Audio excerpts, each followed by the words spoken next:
All right, here we're looking at rational exponents, and rational exponents are just another way to write radicals, just like any other inverse operations. Remember, radicals and exponents are inverse operations, but addition and subtraction are inverse operations. Multiplication and division are inverse operations, but addition and subtraction are technically the same thing. Multiplication, division, technically the same thing.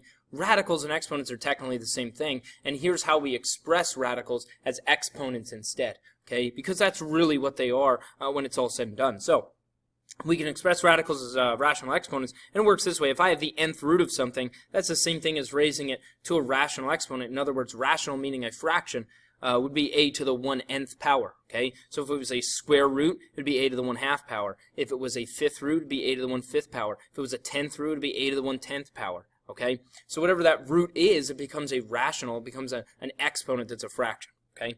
For example, when I look at something like these guys, with something like this, I have a square root, and keep in mind, with the square root, there's like a little 2 here. I can't see it, but I know it's there.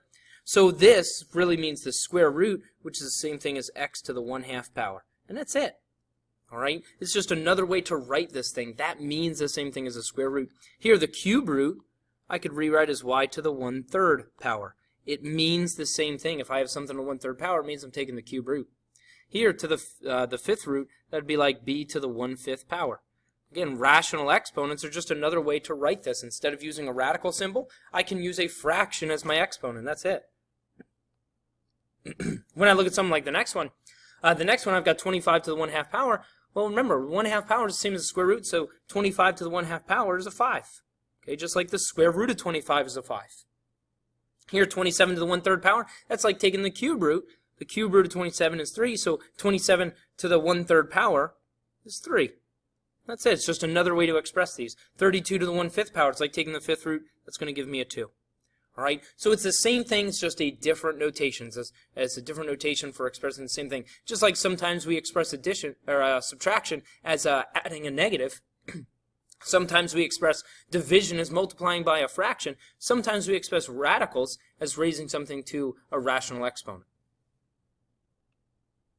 In terms of simplifying, if I looked at something like this guy, the nice thing about using rational exponents is instead of having to simplify my square roots the way I did, where we take the square root of the numbers and then we divide the exponents, now I'm using the same rules of exponents that I've been using. So here I just have to raise each of these to the 1/2 power. So I start with this first guy, 16 to the 1/2 power. It's like taking the square root is a 4. And now I multiply the exponents. That would be x to the, 2 times 1/2 is a 1. Y to the 6 times 1/2 is going to give me a 3. And then z, that's to the first, when I multiply the exponents, gives me a z to the 1/2. Okay? And when you think about that in terms of radicals, this is why things simplify the way they do. Essentially, this is like saying I have a 4xy cubed, and then I have the square root of z. That's what that 1/2 means. And that's what we would get if we were taking the square root of this thing. If I imagine this thing under the square root and I started taking the square root of each piece, the z is the one thing we can't take the square root of, and that's why it doesn't escape out of there. All right, so it's just another way to simplify these things, but it essentially has the same effect. Same thing here. I raise each of these to the 1/3 power. 8 to the 1/3 power is 2.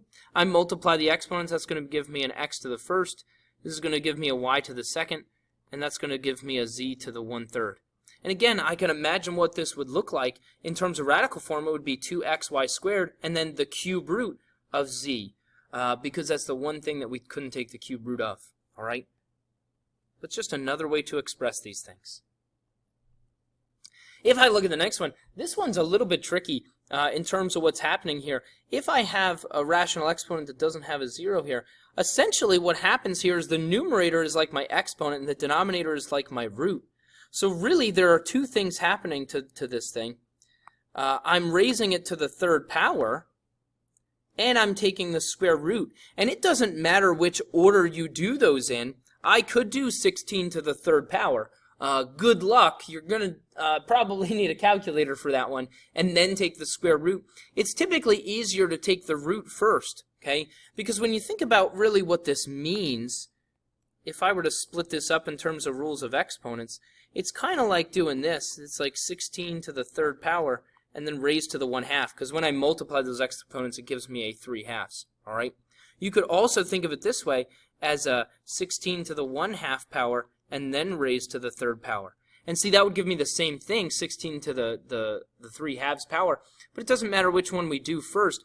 I would take this second approach down here and do the 1/2 power first. So when I do the 1/2 power, 16 to the 1/2 power is going to give me a 4, because I'm taking the square root essentially, but then I still have it to the third power, so that becomes a 64. Okay? So again, when I see an exponent that looks like this, it really means that the numerator is like my exponent, what I'm raising it to, and the denominator is like the root. So I take the square root and then I raise it to the third power. And you should be able to do that all in one step. So as I look at something like this guy, again, two things are happening here. I'm raising to the second power and I'm taking the fifth root. I'll do the fifth root first. The fifth root of 32 is a 2, and then I'm going to raise it to the second power, which is going to give me a 4. And that's it. That's how rational exponents work. The denominator is the root, the numerator is the exponent. Okay? If I look at the next one, just rewriting each of these, if I want to rewrite this first one using rational exponents, again, I work backwards. I remember that there's a 2 here because this is a square root. So I've got a root and I've got an exponent. Well, when I write this as a rational exponent, the numerator becomes my exponent, which was the 5. The denominator is the root, which was the 2. It's just another way to express radicals. All right? Same thing here. The numerator is my exponent, that was the 2. The denominator is the root, which was the 3. So this is y to the 2/3 power. Here, the numerator is the exponent. The denominator is the root.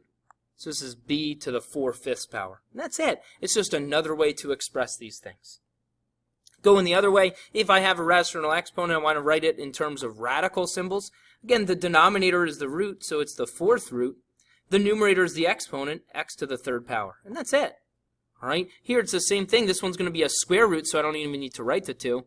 And then a y to the 5th power. Numerator is the exponent, denominator is the root. And then the last one, this is the cube root of b to the 4th power. Again, the numerator is the exponent, the denominator is the root. And that's it. So again, rational exponents, just another way to write radical symbols, but they do the same thing, they act the same way. Numerator is the exponent, denominator is the root, and that's it.